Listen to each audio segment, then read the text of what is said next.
اعوذ باللہ من الشیطان الرجیم بسم اللہ الرحمن الرحیم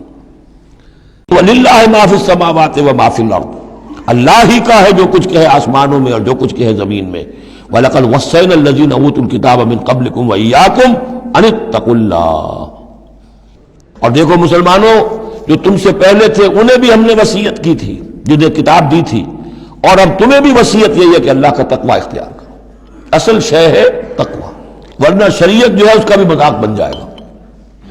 اسی لیے حضور کا جو خطبہ ہے بہت مشہور عام جمعوں میں آپ سنتے بھی ہوں گے اوصیکم ونفسی بتقوی اللہ مسلمانوں میں تمہیں بھی وصیت کرتا ہوں اور اپنے نفس کو بھی وصیت کرتا ہوں کہ اللہ کا تقوی اختیار کریں قوا انفسکم واہلیکم نارا بچاؤ اپنے آپ کو اور اپنے اہل و عیال کو آگ سے تو یہ تقوی جو ہے وَلَقَدْ وَصَّيْنَا الَّذِينَ أُوتُوا الْكِتَابَ مِن قَبْلِكُمْ تم سے پہلے جن کو کتاب دی گئی تھی انہیں بھی ہم نے وصیت کی تھی وَإِيَّاكُمْ اور سن لو تم بھی کان کھول کر تمہیں بھی یہ وصیت ہے أَنِ اتَّقُوا اللَّهَ کہ اللہ کا تقوی اختیار کرو وَإِن تَكْفُرُوا اگر تم نہ مانو گے فَإِنَّ لِلَّهِ مَا فِي السَّمَاوَاتِ وَمَا فِي الْأَرْضِ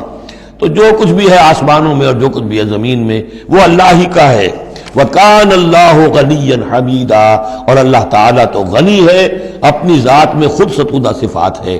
وَلِلَّهِ مَا فِي السَّمَاوَاتِ وَمَا فِي الْأَرْضِ اور آسمانوں اور زمین میں جو کچھ ہے وہ اللہ کا ہے وَكَفَى بِاللَّهِ وَكِيلًا اور اللہ کافی ہے کارساز ہونے کے اعتبار سے عورت بھی یہ سمجھے میرا کارساز اللہ ہے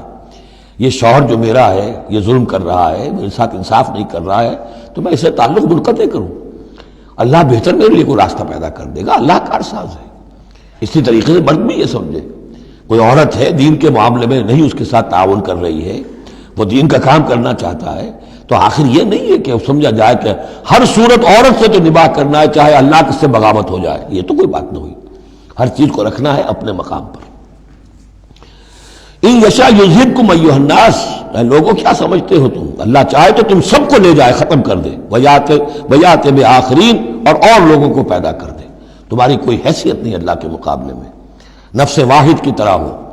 جب چاہے اللہ تعالیٰ تم سب کو نسیہ منسیہ کر دے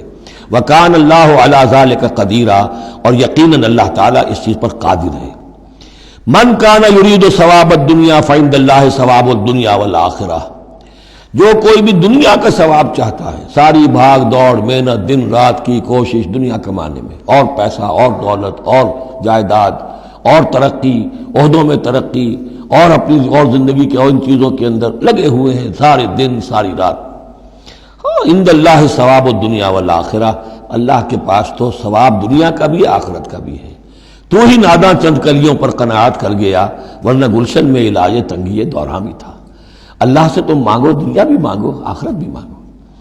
ربنا آتنا فی الدنیا حسنۃ وفی الآخرۃ حسنۃ وقنا عذاب النار اللہ کے ساتھ اپنے معاملے کو درست کرو خلوص و اخلاص کے اوپر اپنا تعلق استوار کرو اس کی طرف سے جو ذمہ داریاں ہیں انہیں ادا کرو پھر یہ کہ اللہ تعالیٰ دنیا سے بھی نوازے گا من کان یرید ثواب الدنیا فعند اللہ ثواب الدنیا والآخرہ وکان اللہ سمیعا بصیرا اور اللہ تعالیٰ سب کچھ سننے والا اور دیکھنے والا ہے صدق اللہ العظیم